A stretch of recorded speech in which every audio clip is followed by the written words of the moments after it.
Hello everyone and namaskar. Today we are going to start 11th economics, part 1 statistics for economics. And the chapter and first unit introduction, the name of chapter is concept of economics and statistics. By name the chapter is clear, the whole chapter can be divided in two parts. First concept of economics, second is concept of statistics. Now third part भी हम better understanding के लिए कर सकते हैं कि why we, जैसे आपके दिमाग में क्वेश्चन आ रहा है कि why we study the statistics in economics, because statistics entirely different subject, economics is entirely different subject. तो हम 11th में क्या पढ़ रहे हैं? Statistics for economics. It means stats का वो पार्ट हम पढ़ रहे हैं जो इकोनॉमिक्स में यूजफुल है, इम्पोर्टेंट है. And the first unit and the chapter, actually we are going to introduce first what about economics, जो आज हम कवर करेंगे. Then फिर हम introduction करेंगे about the statistics and the third part of the first chapter जो हम cover करेंगे importance and function of statistics for economics. तो आपके क्वेश्चन का आंसर मिल जाएगा कि why we study statistics in economics. तो वीडियो अंत तक देखिएगा, बिल्कुल प्रॉपर पर power point presentation with the graphics. आज जो हम कवर करने जा रहे हैं that is about economics, concept of economics. By end of this video you able to understand what is the origin of economics हम डिस्कस करेंगे, एक कॉमन डेफिनेशन हम डिस्कस करेंगे. देन डिफरेंट इकोनॉमिक्स ने over the period of time economics को कैसे define किया, उनका लिटिल बिट कंपैरिजन करेंगे. एंड द लास्ट वन जिसमें हम डिस्कस करने वाले हैं economic and non economic activity.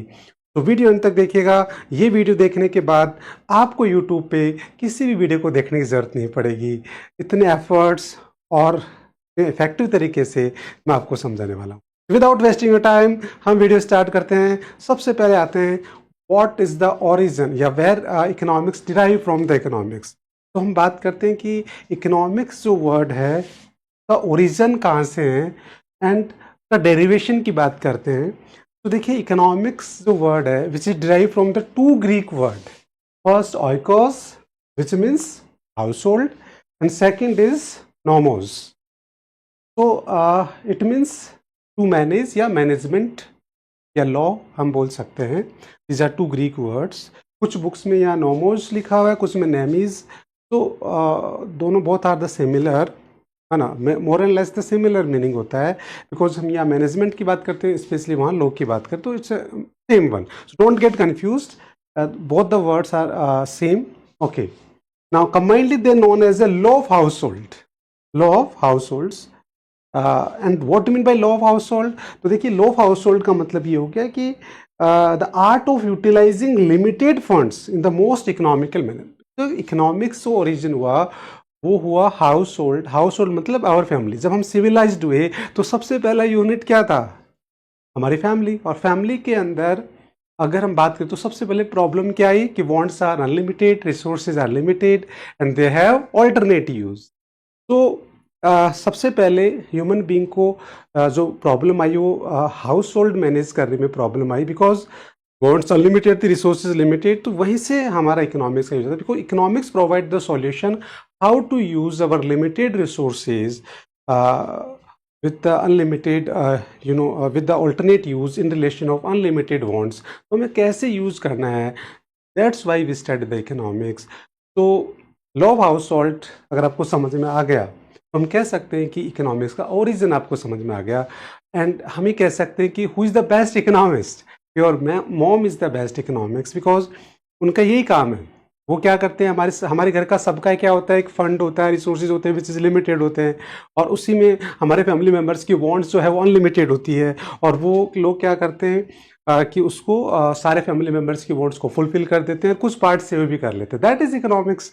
तो ये इंडिविजुअल लेवल पे हो गया, एक फैमिली लेवल पे हो गया, country as a whole, finance ministry भी यही करता है. So the management of household basically जो है the origin of the economics हम कह सकते हैं. बिकॉज जो इकोनॉमिक प्रॉब्लम्स है वो सबसे पहले हमने फेस की at small level, at a family level. तो उसी से हमारा ओरिजिन हुआ ना. उसके बाद अगर हम इसकी एक कॉमन डेफिनेशन की बात करें तो हम कह सकते हैं कि economics is about making choice in the presence of scarcity. तो एक शॉर्ट एंड स्वीट डेफिनेशन हो सकती है, बिकॉज अल्टीमेटली हम कह रहे हैं कि इकोनॉमिक्स मेकिंग चॉइस है। तो इसके लिए हम आगे और डिटेल में डिस्कस करेंगे। जो सारे डेफिनेशन आज आप अलग अलग जैसे डेफिनेशन हम करें over the period, different economics ने डिफरेंट डेफिनेशन को जो जैसे Adam Smith, Marshall, Robbins and Samuelson, ये सारे डेफिनेशन हम लिटिल बिट डिस्कस करेंगे। एंड द एंड में ये आपको डेफिनेशन जो कॉमन डेफिनेशन है वो समझ में आ जाएगी, क्योंकि because the summary of all definition. Now these are the different economists जिन्होंने over the period of time क्या किया, इकोनॉमिक्स को डिफाइन किया है। नाउ वन बाय वन अब हम कवर करते हैं। सबसे पहले आगे एडम स्मिथ।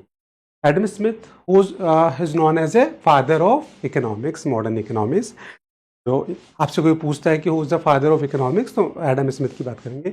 एडम स्मिथ ने अपनी डेफिनेशन में क्या लिखा है कि economics is a inquiry into the factor that determine the wealth of the country and the its growth। ये डेफिनेशन जो है तो हाईलाइट्स है वो इधर देखिए। इस डेफिनेशन में जो फोकस किया गया वो क्या किया गया है कि बेसिकली इसमें वेल्थ को फोकस किया गया है, ठीक है। क्योंकि देखो आप देखो लिखा हुआ है कि economics study the into the factor that determine the wealth. तो मेनली जो फोकस वेल्थ पे है, देन जो examine only the person engage in the product, और उन्हीं को इंक्लूड किया है जो directly indirectly involve in the generation of wealth. And then humanities, human being are subservient, मतलब उन्होंने कहा कि जो वेल्थ है which is end the human being are the mean. अभी एंड और मीन में समझ लीजिए।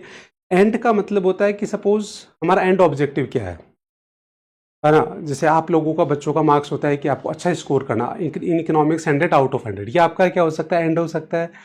अब मीन क्या होगा कि आप वो 100 आउट ऑफ 100 स्कोर करने के लिए आप जो पढ़ाई कर रहे हैं, डिसिप्लिन तरीके से कर रहे हैं, नोट्स बना रहे हैं, डिफरेंट वेज आप यूज़ कर रहे हैं to score the good marks. तो ये एक प्रोसीजर जो होता है to achieve the end, that is mean. तो एडम स्मिथ है, उन्होंने ह्यूमन बीइंग को क्या बनाया, एक मीन कंसिडर किया है, और वेल्थ को एंड, मतलब वेल्थ ह्यूमन बीइंग है वो केवल किस लिए है, because of generation of wealth. तो इसका मतलब ह्यूमन बीइंग को उन्होंने सबसर्वेंट माना है and the wealth is superior है, एंड ऑब्जेक्टिव है। तो ये इनका फोकस रहा है। अब अगर आगे हम देखें इसकी प्रॉब्लम्स क्या रही है, तो प्रॉब्लम्स बेसिकली यही है कि इन्होंने जो ह्यूमन बीइंग है उसको क्या किया, इग्नोर किया है। अब इसकी वीकनेस की बात करें हम, तो जो डिफेक्ट और वीकनेस वो हम ये कह सकते हैं कि ये बेसिकली जो है ultimate end of human existence rather than the mayor tool of achieve the something greater. मतलब हम ये कह सकते हैं कि इनका जो वीकनेस है कि इन्होंने ह्यूमन बीइंग को कंसिडर नहीं किया है, ज़्यादा फोकस किस पे किया है, वेल्थ पे किया है। एंड द ट्रांजिशन की बात करें तो इसका मतलब क्वेश्चन ये आता है कि wealth is just a tool, तो व्हाट इज एग्जैक्टली बिल्डिंग, मतलब a new framework was required to, मतलब यहाँ ही क्वेश्चन मार्क लग जाता है कि भाई जब वेल्थ ही आपका है तो अल्टीमेटली आप क्या करना चाह रहे हैं। तो ये एक ट्रांजिशन है, तो इस वजह से सोचना पड़ा कि फिर नेक्स्ट हम डेफिनेशन का इमरजेंस हुआ, और वो है दैट इज वेलफेयर डेफिनेशन जो गिवन बाय मार्शल। तो अकॉर्डिंग टू मार्शल इकोनॉमिक्स क्या है, just opposite of Adam Smith. उन्होंने पूरा का पूरा फोकस किस पे किया, human being. Economics is A study of Mankind in the ordinary business of life that examine that part of individual and social action which is most closely connected with the attainment and the use of material requests for the well-being। तो short में इस definition को हम इतना भी बोल सकते हैं कि economics the study of Mankind in the ordinary business of life. Book में शॉर्ट डेफिनेशन, इसका शॉर्ट वर्जन भी है, इतना भी हम यूज़ कर सकते हैं, पूरी डेफिनेशन भी यूज़ कर सकते हैं। देखो बच्चों, ये जो डेफिनेशन मैं आपको बता रहा हूँ ये just for better understanding of economics, because किसी भी सब्जेक्ट की जो अंडरस्टैंडिंग है वो टाइम टू टाइम चेंज होती रहती है, और उसी के अकॉर्डिंग ही डेफिनेशन उसको कवर करता है।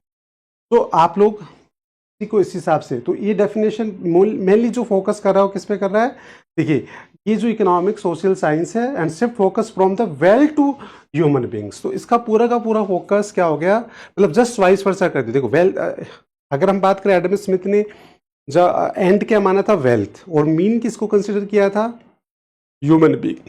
अब इसको वाइस वर्सा कर दो।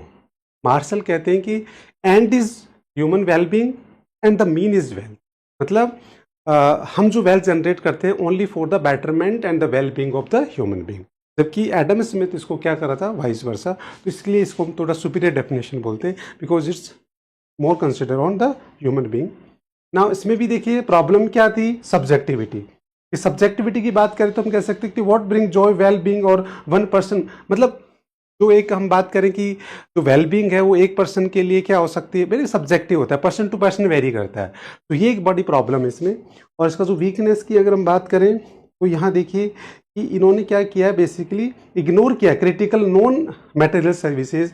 उन्होंने कहा कि केवल मटेरियल सर्विसेज ही लोगों का सेटिस्फैक्शन बढ़ाएगा या वेल बींग बढ़ाएगा, बट ऐसा नहीं है। नॉन मटेरियल जो जैसे टीचर्स, डॉक्टर सर्विसेज की बात नहीं करी है। इसके अलावा कुछ हार्मफुल जो प्रोडक्ट्स है वो वेलफेयर को डिक्रीज करेंगे, उसके बारे में उन्होंने कुछ बात नहीं किया है। तो ये इनका एक वीकनेस पार्ट करते हैं। नाउ द ट्रांजिशन जो है इसका वो क्या है, बेसिकली अगर हम बात करें तो economics need to strive away morality and subjectivity wellbeing transferring into the pure quantitative science. मतलब थोड़ा जो इन्होंने जो मॉरल और जो हम बात करते हैं जो इनकी वीकनेस है और जो प्रॉब्लम्स है उसको ओवरकम करने के लिए economics need a very quantification, very proper definition की बात करें। बिकॉज की जो मेन प्रॉब्लम रही है वो क्या रही है कि जो बेसिकली सब्जेक्टिविटी एक जो प्रॉब्लम है इनकी, और जो वीकनेस है वो क्या है कि केवल मटेरियल जो रिक्वेस्टीज है या मटेरियल गुड्स है उनके थ्रू जो वेलबींग है उसी को इन्होंने कंसिडर किया। इसके अलावा भी और बहुत कुछ है, तो इसका मतलब ये इनकी एक प्रॉब्लम्स है। तो इसलिए नेक्स्ट डेफिनेशन आई, दैट इज रॉबिन्स। रॉबिन्स ने जो डिफाइन किया दैट इज कंसिडर है वेरी अप्रोप्रिएट डेफिनेशन। देखो इन्होंने कहा कि economics is a science which study the human behaviour as a relationship between the ends, ends मतलब wants, and the scarce means which have alternatives. तो ये 3 words इस definition में आपको समझना पड़ेगा कि wants are unlimited, resources are limited and they have alternatives. तो इसको आप अपनी एक पॉकेट मनी के एग्जांपल से भी समझ सकते हैं, बिकॉज आपके पास पॉकेट मनी है, that is your resources which is always limited. आपकी wants are unlimited, you want to go for the movie, shopping, party and number of things. इसका मतलब हम कह सकते हैं कि रिसोर्सेज लिमिटेड होते हैं, वांट्स अनलिमिटेड होती है, और जो रिसोर्सेज उनका ऑल्टरनेट है, मतलब alternate use, it means they are common for all wants. ये एक सबसे बड़ी प्रॉब्लम है, that's why economics problem arises, और इसी की वजह से we study the economics to solve the economic problem. तो इस डेफिनेशन को समझने के लिए आपको 3 वर्ड ऐसे समझ में आने चाहिए कि resources are limited, they have alternate use, and the wants are unlimited. ऐसे में एक फार्मर का एग्जांपल भी ले सकते हैं कि फार्मर के पास जो लैंड है विच इज रिसोर्सेज लिमिटेड है ना, उसका ऑल्टरनेट यूज मतलब दे आर कॉमन फॉर और क्रॉप्स, कोई सा भी क्रॉप्स उसमें कल्टीवेट किया जा सकता है। And farmers wants are unlimited, वो चाहता है दुनिया की अनलिमिटेड क्रॉप्स कल्टीवेट करे। तो बेसिकली इन्होंने ये डेफिनेशन जो है वो स्कैरसिटी पे बेस्ड है, तो ये डिफाइन किया है ना। अब इसकी जो प्रॉब्लम्स है वो क्या है, देखिए इसकी जो प्रॉब्लम्स है वो बेसिकली इन्होंने क्या किया है कि टाइम एलिमेंट, देखिए साफ लिखा हुआ है कि model but it was frozen in the time, मतलब उन्होंने न्यूट्रल स्टेटमेंट दिया है, फ्यूचर की बात नहीं की, केवल एक स्टेटमेंट दे दिया कि ये एक इकोनॉमिक प्रॉब्लम होता है, वांट्स अनलिमिटेड हो रही है। तो एक सबसे बड़ा प्रॉब्लम है। अब इसका जो वीकनेस से हम बात करें, ये स्टैटिक डेफिनेशन है, और ये technological innovation, capital formation, resources over the period of time, इन सबको इग्नोर करता है। तो एक बहुत बड़ी प्रॉब्लम है इस डेफिनेशन की। नाउ ट्रांजिशन की बात करें तो डिसिप्लिन रिक्वायर है crucial new mathematical axes of time, मतलब टाइम को इंक्लूड करना, innovation, capital, it's a necessary for the economics because it's a important part. So that's why we need go for the another definition. So I hope ये definition आपको समझ में आ गई होगी. Now the last definition, that is growth definition given by the Samuelson. इन्होंने जो है वो बेसिकली जो मार्शल और रॉबिन्स की जो डेफिनेशन, दोनों को क्या किया है कंबाइंड करके, और वेलबींग के साथ टाइम, इनोवेशन सबको इंक्लूड करके एक परफेक्ट डेफिनेशन देने की कोशिश करी है.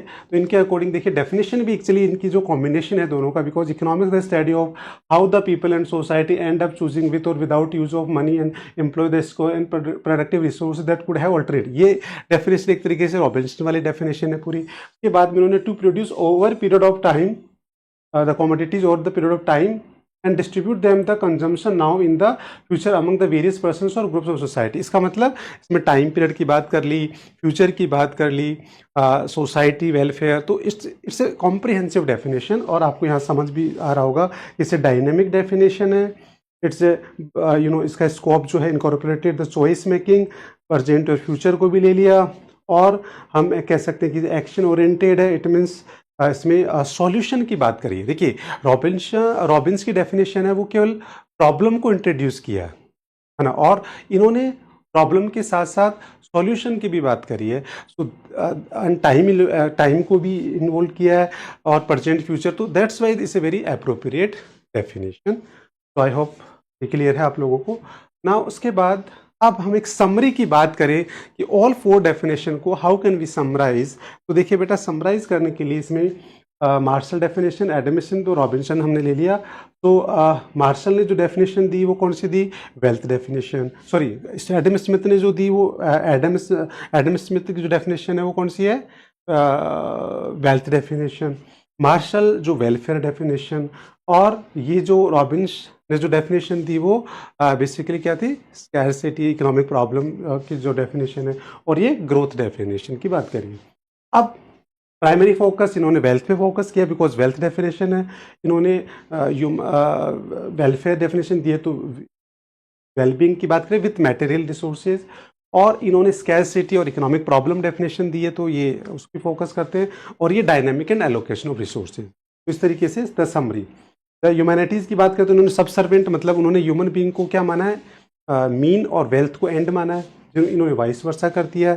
ठीक है, और ये रैशनल है चूजर्स, और ये क्या है? प्लानर्स और प्रेजेंट फ्यूचर की बात करते हैं ना। मतलब ये ह्यूमन बीइंग को क्या कंसिडर करते हैं? रैशनल। ये क्या करते हैं? प्लानर्स एंड प्रेजेंट और future. Nature of the theory narrow है, मटेरियल है, सोशल साइंस बेस्ड है, स्टैटिक है, मतलब न्यूट्रल है, about the end, no time, और ये क्या है? डायनेमिक है एंड प्रॉब्लम सॉल्विंग। तो इस तरीके से हम कह सकते हैं कि this is a very nice comparison for the better understanding of 4 definition. और ये मैंने इतना डिटेल में कवर किया, बाकी इतना ज़्यादा हमारे को डिटेल में कवर करने की जरूरत नहीं है। एक हमें ओवरव्यू लेना था कि कैसे over the period of time जो है सब्जेक्ट का एक इवोल्यूशन होता है, इमरजेंस होता है। तो दीज आर द 4 डेफिनेशन। अब शॉर्ट में अगर हम बात करें तो this is the very short summary of all 4 definition, मतलब 4 क्वेश्चंस एंड उनका आंसर्स ही डेफिनेशन है। देखिए, सबसे पहले हम what are we making, what are the making, इस क्वेश्चन की आंसर किस में मिलता है हमारे को? एडम स्मिथ की definition. Then why are we making, ये का आंसर किस में मिलेगा आपको? Welfare definition, Marshall. और how do we decide what to do make, ये इसका आंसर किस में है? जो स्कैरसिटी डेफिनेशन है, जो Robbins. And then when do we consume it, time and growth के साथ, तो ये आ गया ग्रोथ डेफिनेशन। इस तरीके से हम समझ सकते हैं कि धीरे धीरे over the period of time economics का जो सब्जेक्ट मैटर है, जो एरिया, जो स्कोप है उसका बढ़ता गया, एंड उसकी definition over the period of time, उसका ट्रांजिशन जो है वो हम देख सकते हैं कि किस तरीके से ट्रांजिशन हुआ। Now definition part is now complete. Now अब आता है इसका जो मेन सेकंड पार्ट है, that is economic and non economic activity. Again it's a very important topic. तो economic and non economic activity basically बच्चों आप लोग बिजनेस स्टडी में भी पढ़ते हैं और आपको बेसिक आइडिया होता है सब बच्चों को। Economic activities are those which related to earn money. Example there are teachers, school, factory workers. Non economic activities are not related to money, only for the satisfaction. इसके भी एग्जाम्पल दे रखे हैं।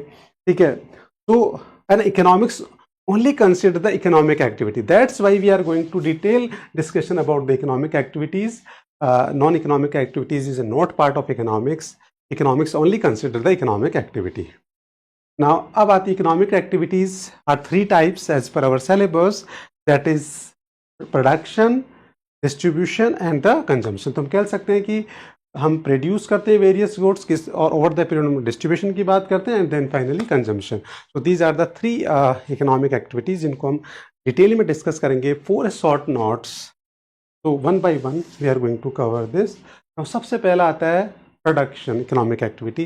तो how to write a short notes on the production. सबसे पहले आप उसका मीनिंग लिखेंगे, फिर मोटिव लिखेंगे, फिर थ्योरी ऑफ प्रोडक्शन। तो 3 पार्ट में आपको क्या करना है, इसका एक शॉर्ट नोट्स तैयार करना होता है 3 to 4 मार्क्स में। तो production is the conversion of input into output. What are the input in economics?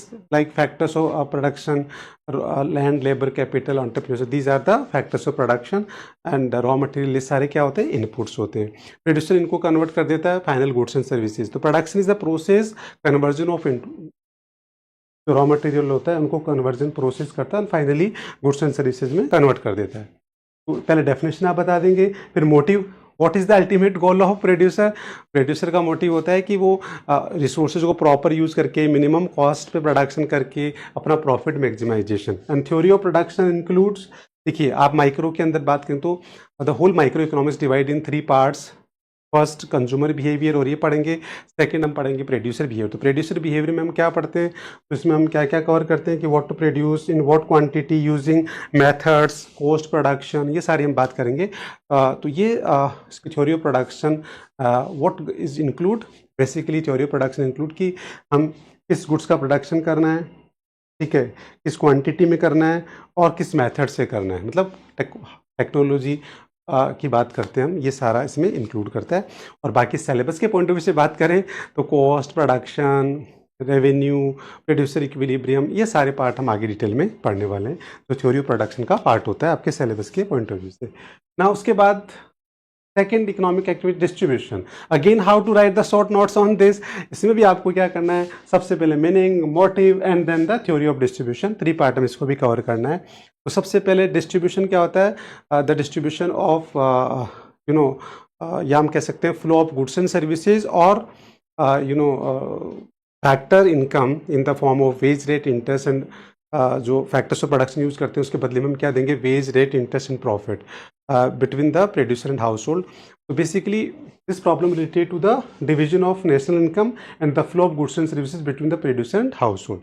हम शॉर्ट में बोल सकते हैं refer to the flow of goods and services और द फैक्टर इनकम या factor payment between the producer and household in the form of wage rate, interest and profit. तो ये problem related to the distribution.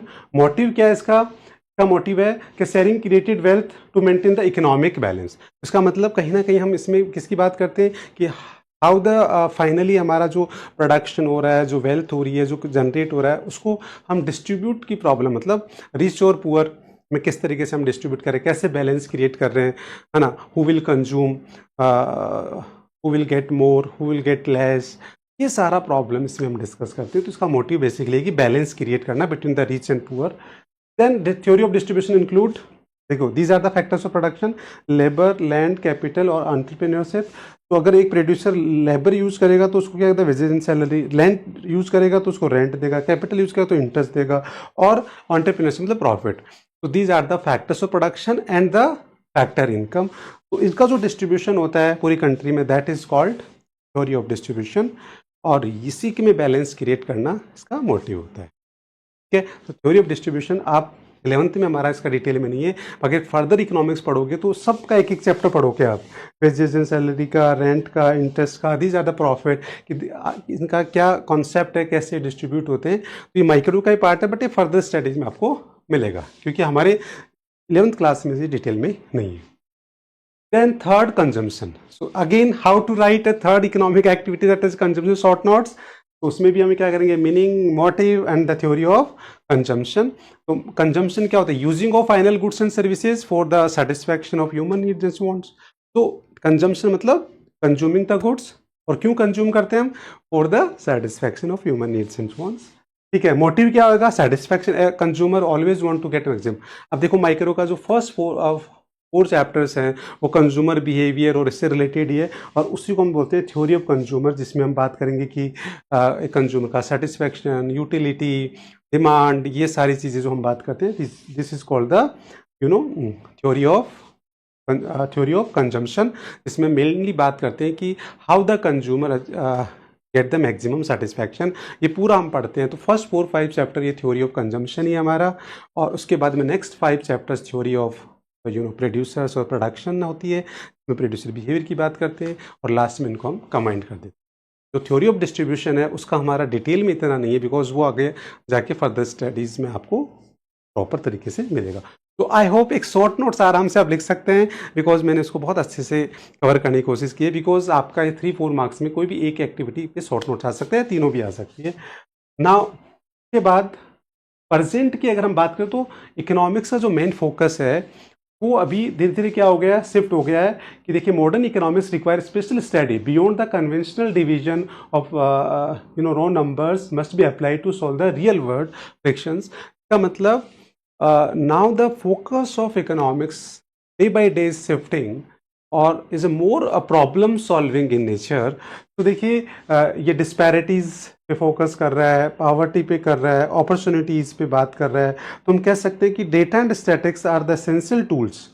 मतलब हम ही कह सकते हैं कि नाउ डेज स्टैटिस्टिक्स का जो यूज़ है इकोनॉमिक्स में बढ़ता जा रहा है, because these are the economic socio problems जो है इसका सॉल्यूशन पे ज़्यादा फोकस हो रहा है। तो धीरे धीरे इकोनॉमिक्स का जो तो प्रेजेंट सैनरियो है इट्स गोइंग टू शिफ्ट, ठीक है, ट्रेडिशनल टू मॉडर्न, बेसिकली हम ये कह सकते हैं। And then finally our topic is cover. We have done the first part of the first chapter of statistics, that is concept of economics. As per your syllabus, यही हमें इसमें cover करना है, the definitions of economics and then economic activities. एक topic brief में और दे रखा है, दैट इज़ इकोनॉमिक प्रॉब्लम, जो मैंने माइक्रो में बहुत अच्छे से डिस्कस कर रखा है। वहाँ इसका एक प्रॉपर वीडियो है माइक्रो की प्लेलिस्ट में, आप जाके वहाँ देख लीजिए। Economic problems and difference between micro and macro little bit introduce किया है बॉक्स में आपके बुक में। तो अगर आपको इससे रिलेटेड भी वैसे तो हम माइक्रो में ये कवर करेंगे economic problem and difference between micro macro, तो मैंने इसलिए यहाँ इसको कवर नहीं किया है। अगर आपको इसको डिटेल में वीडियो देखना है तो you go for the micro playlist, जिसमें इसको डिटेल में कवर किया हुआ है। तो that's all for today, thank you so much. अगर वीडियो आपको पसंद आया है तो प्लीज़ लाइक ज़रूर करिएगा, इसको शेयर भी करिएगा अपने friends. So much, all the best, good luck.